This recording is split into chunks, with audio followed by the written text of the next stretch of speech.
Hey guys, Diamond from the Oppenheimer Ranch Project.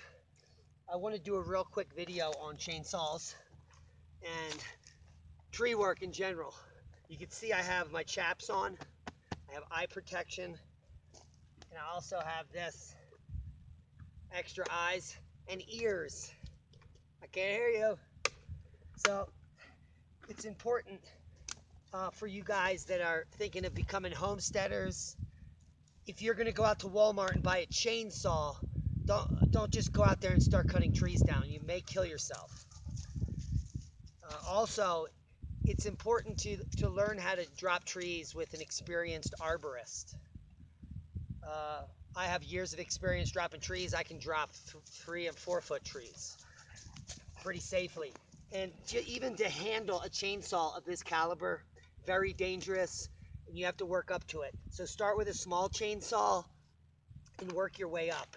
Start with cutting firewood.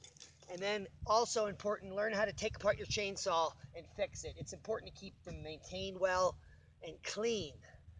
I clean and maintain my chainsaws after every use.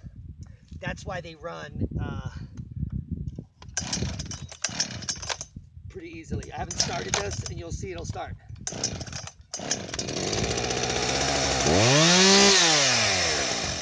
And this is about 10 years old.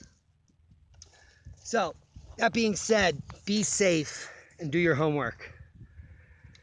I'm about to drop this huge cottonwood. It's about 24-inch in diameter. It weighs tons, and it's just a dead stick in here. We got, there's the barn over there. We got 4 more acres over here fenced in 2 pieces.